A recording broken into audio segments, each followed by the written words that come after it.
नमस्कार दोस्तों, आपका बहुत बहुत स्वागत है हमारे YouTube चैनल परम संत बाबा तोतापुरी धाम पर। दोस्तों, जब मनुष्य अल्पकाल के क्षणिक दैहिक भौतिक इंद्रियों के आनंद भोग विलास से ऊपर उठकर इस शरीर के भीतर जो चेतना विराजमान है, जिसे विज्ञान एनर्जी कहता है, अध्यात्म जिसे आत्मा कहती है, अंग्रेजी में जिसे सोल कहते हैं, उस दिव्य स्वरूप में स्थित होकर उस अविनाशी चेतना का जो परमपिता है, जिसे गॉड ईश्वर अल्लाह परवरदिगार सतगुरु कहते हैं, उसके प्रेम में डूब जाता है, इंद्रियों से परे अति इंद्रिय सुख का अनुभव करता है। उसे ही परम आनंद कहा जाता है।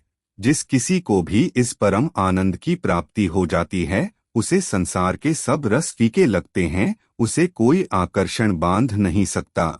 हमारे धर्म ग्रंथों में अमूमन इस बात का उल्लेख मिलता है कि ईश्वर की शरण में जाने से मनुष्य को परम आनंद की प्राप्ति होती है। आखिर ये परम आनंद क्या है? ये कहाँ मिलता है? एक आम आदमी को इन दोनों प्रश्नों का उत्तर कभी नहीं मिल पाता और इसीलिए उसकी अध्यात्म के पथ पर उन्नति नहीं हो पाती। परम आनंद के बारे में भगवान ने गीता में बताया है कि वह स्थिति जिसमें मनुष्य सुख दुख हानि लाभ क्रोध मोह और अहंकार आदि से मुक्त होकर स्वयं में स्थापित हो चुका हो, यानी मन का पूर्णतया निग्रह। मन इंद्रियों द्वारा मनुष्य को संसार में लिप्त करके उसकी प्रवृत्ति को बाह्य बनाता है और वह संसार में इंद्रियों के द्वारा सुख की खोज में भटकता रहकर जीवन मरण का चक्कर लगाता रहता है। इसीलिए परमानंद की प्राप्ति के लिए सबसे पहले मन की प्रवृत्ति को अपने अंदर की ओर मोड़ना चाहिए। अज्ञानवश लोग मन को बलपूर्वक संसार से विरक्त करने की कोशिश करते हैं, जो पूर्णतया निर्थक व गलत मार्ग है। ऐसा इसलिए क्योंकि ऐसी स्थिति में जब भी मन का नियंत्रण ढीला पड़ता है, वह दोबारा इंद्रिय भोग द्वारा संसार के भोगों में लिप्त हो जाता है। आनंद के लिए पहले कदम के रूप में सर्वप्रथम मनुष्य को संसार का लेन देन समाप्त करना चाहिए।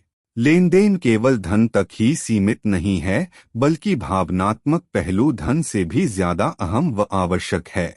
नकारात्मक भावों के कारण वह कामना रूपी प्रेम, अहंकार, जलन, ईर्ष्या और बदले की भावना व क्रोध से पीड़ित रहता है।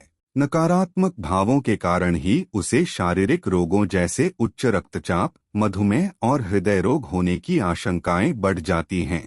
भगवान का गीता में बताया गया यह कथन कि विषयों का चिंतन करने वाले पुरुष की उन विषयों में आसक्ति हो जाती है, आसक्ति से उन विषयों की कामना उत्पन्न होती है और कामना में विघ्न पड़ने से क्रोध उत्पन्न होता है और क्रोध से विवेक समाप्त होकर बुद्धि भी नष्ट हो जाती है। इस प्रकार मनुष्य का पतन हो जाता है। सनातन धर्म में मनुष्य के जीवन चक्र को नियंत्रित करने के लिए आश्रम व्यवस्था है। वानप्रस्थ आश्रम में मनुष्य को धीरे धीरे अपने आप को गृहस्थ आश्रम व दुनियादारी के लेन देन से मुक्त कर लेना चाहिए और जीवन के शेष भाग को समस्थिति में रहकर परमानंद में स्थित हो जाना चाहिए। परमानंद की परिभाषा बहुत अनंत है। भिन्न भिन्न लोगों के लिए भिन्न भिन्न प्रकार की परम आनंद है। किसी लिए अपने परिवार की सारी खुशियां, तो किसी कामुक इंसान के लिए काम, किसी सन्यासी के लिए ईश्वर की प्राप्ति, तो किसी मुमुक्षु के लिए मोक्ष और धर्म का ज्ञान। इस प्रकार परमानंद की परिभाषा सबके लिए अलग अलग है, लेकिन वास्तविक परम आनंद ईश्वर की प्राप्ति और जीव का ब्रह्मा में विलीन हो जाना है। यही एकमात्र वह लक्ष्य है जिसके लिए मनुष्य का पृथ्वी पर जन्म हुआ है। परम आनंद की प्राप्ति कैसे होती है? सुख अथवा दुख के संस्कार न पड़ने से वह व्यथित नहीं होता और उसमें परम आनंद प्राप्त करने की पात्रता आ जाती है। केवल प्राकृत पदार्थों के संयोग वियोग से सुख दुख रूपी विकारों की अनुभूति ही इस मार्ग की बाधा है। यदि हम सुख दुख का उपभोग न करके इनका सदुपयोग करना सीख लें, इससे ऊपर उठ जाएं, तो हम परम आनंद का अनुभव अवश्य करेंगे। आनंद इससे ऊपर की चीज है। सुख दुख का संबंध मन और शरीर से होता है, जबकि आनंद का संबंध अंतरात्मा से होता है। आनंद अगर मिल जाए तो व्यक्ति उसे छोड़ना नहीं चाहता। प्रश्न यह है कि आनंद की प्राप्ति कैसे हो? इसके लिए हमें स्वयं से प्रेम करना और दूसरों में प्रेम बांटना होगा। ईश्वर द्वारा निर्मित जीवों के प्रति प्रेम करके हम आनंद प्राप्ति के पक्ष पर बढ़ सकते हैं। यथाशक्ति दूसरों की सेवा, सबके प्रति स्नेह, दया, सहानुभूति, परोपकार की भावना रखना और ईश्वर के प्रति समर्पण भाव रखना ही सच्ची मानवता है। जब तक हम सही अर्थों में मानव नहीं बन जाते, तब तक आनंद की प्राप्ति संभव नहीं है। यदि हम स्वयं सच्चे अर्थों में मानव बन जाएं, तो जीवन में प्रतिकूल परिस्थितियां आएंगी ही नहीं।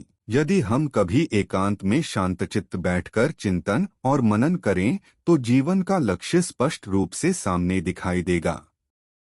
हम संसार में क्यों आए हैं, कहाँ जाएंगे, किसने भेजा है, आदि अनेक प्रश्नों के उत्तर हमें स्वतः प्राप्त होंगे। सामान्यतया हम जो भौतिक जीवन जी रहे हैं, वह जीना नहीं है। जीवन जीना एक कला है। इसके लिए ईश्वर ने हमें बुद्धि, विवेक दिया है। सजग रहने वाला ही मुक्ति पथ पर आगे बढ़ सकता है। यह जीव ब्रह्मा का अंश है। संसार में आकर वह अपने अस्तित्व को भूल गया है। उसे उसके अस्तित्व का ज्ञान सद्गुरु कराता है। जब ज्ञान हो गया तो जीव उसी ब्रह्मा में समाहित होने के लिए छटपटाता है। गुरु कृपा से वह जान जाता है कि मैं वही हूँ। जब यह अनुभव हो गया तो जीव चिल्ला उठता है, शिवोहम शिवोहम।